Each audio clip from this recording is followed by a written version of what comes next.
morning, crew. What you got for the people? Well, cancel culture has gone cartoon. What? Pepe Le Pew has been Oh. canceled. Le Pew cut from new movie after being accused of promoting rape culture. Stop. Why are they stealing my childhood from me bit by bit by bit? They stole Tom and Jerry. Now Pepe Le Pew. They stole Bugs Bunny. Well, we knew Bugs Bunny was a transvestite. Clearly, he's been all Tom and Jerry was blackface, cartoonish, step and fetch, like everything. And they did what's the Riba Andre. What's his name? Oh yeah. Yosemite Sam. Speedy Gonzalez. Yes, Speedy Gonzalez. Yeah, they said that was appropriation. Because he was a Mexican cartoon. You know what? I'm done. A new report from the Hollywood Reporter confirmed this week that Warner Brothers Studios has axed the character Pepe Le Pew from Space Jam, the new sequel that's coming out, an upcoming movie starring NBA star LeBron James. Blogs are mad because I said Pepe Le Pew added to rape culture, wrote one New York Times columnist. Let's see. One, he grabbed, kisses a girl, stranger repeatedly without consent and against her will. She struggles mightily to get away from him, but he won't release her. He locks a door to prevent her from escaping. I mean, that is kind of rapey. But to a kid, they don't really get that. A lot of times for Bugs Bunny and Pepe Le Pew and all those cartoons, really cartoons were made for adults to begin with because adults are writing those stories. So the tongue-in-cheekness of it would only be caught by an adult mind. Kids are thinking we were just here at Christmas time with what's the name of the Christmas song? Yeah. It's cold. Baby, it's cold outside.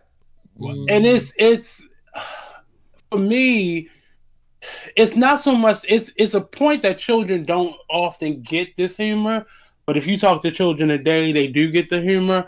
But you have to then you can't just erase the stuff from history, right? Like we can't just have this big eraser because. Again, I speak a lot about this pendulum when it swings back to something that you love, that you hold dear, you will be upset, like Black History. Exactly. How it's been erased. Exactly. We can't keep erasing things because it makes us uncomfortable. That means you need therapy for whatever trauma you have gone through. And I'm not victim shaming, but you, as a culture, as a people, of a human race, we need therapy because a lot of us have been through things that we triggered by cartoons. Right. We are triggered by cartoons. And Dr. Seuss books. Right. Yeah, Dr. Seuss books. Christmas songs. Yeah. You're absolutely right.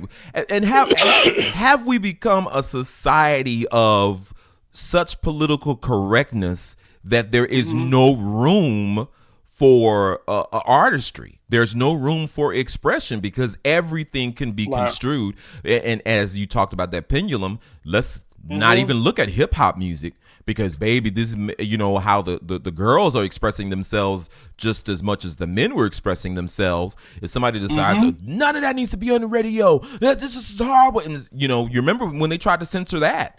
Right. Hold on. It's still trying to censor it. Big sneeze. Hold on. Continue. It's crazy. It's really crazy how this is going on. I just think something needs to happen in terms of, what has happened is people have gotten the freedom and have gained a voice to be able to speak about their trauma. Yeah. And what triggers them, what hurts their feelings, and those things are great. I'm not even positive that all these people are really triggered. It's just something they found that they can complain about. Yeah. Right. They caught an episode like, ooh, that's rapey. That's creepy.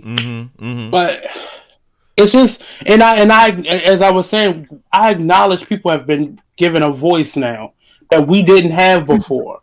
Men, women, children, everybody, black people, people of color in general have been given a voice to be able to express the things that trigger them. But what we can't do is just start erasing things from history.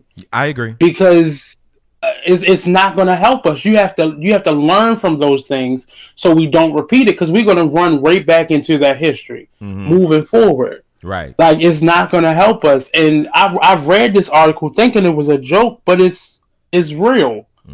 Like, they really erased him from, and I'm not defending the character because it was a little too much. But at the same time, again, most cartoons go over children's head and we laugh at them. Look how far The Simpsons has got. We not going to say nothing about Simpsons or Family Guy. Nobody said anything about them. They still making new episodes. Yep. And they show them during regular time, which I am a Family Guy fan. So, hey, y'all leave Family Guy alone. Damn it. But that's been marked as an adult cartoon. Certainly. So that's different. But still, we're going to let that keep going because it's funny to us. When I was a kid, now looking back at Pepe Le Pew, because he was one of my favorites because he spoke with the French accent. I loved him. And and of course, Bugs Bunny got canceled because he was transgender or transvestite, whatever, or gay. Because he'd always dress in women's clothes to get away. What if he just was dressing in women's clothes to get away? I don't know. But we'd have made a cartoon gay now. Like, come on, people. Right. It's for the babies. It's for the babies. For the babies, exactly. Those kids. I mean, because a lot of the, like, if you look at what's that Toy Story. I mean, there was adult plot lines, adult things in the Toy Story movie. Because I think the writers and cartoonists, they do that. They leave those goose eggs in there for us, for the adults that are watching it with their children, so we have something to laugh at as we go along. One of the dolls, I can't remember if it was Toy Story 1 or Toy Story 2, but one of the dolls, did you know she was a prostitute? That's her name was short for I never knew that until I read it. It was like, did y'all know that character was a prostitute? I'm like, oh, what? So again, the children won't get. That's for the adults that gotta watch these cartoons over and over and over again with their children, or with their classroom that loves watching these stupid cartoons. And I think finally, to wrap this up, I think what happens too, like you said, somebody sees it online and they see that again in this political climate, somebody else said it and they share it. It becomes viral and it becomes this thing. That one. Right. Yeah. Most of these people wasn't even born when these cartoons came on that's complaining about it. Like, right. Get a life. Get therapy. Well, ladies and gentlemen, let us know what your triggers are. Maybe there was a cartoon back in the day that you were triggered by. I just want to know so I can go back in my mind and say, oh, you know what? Yeah, that is different. Bert and Ernie still sticks out in my mind. I don't care what y'all say. They're a couple. We gotta go. Got mine.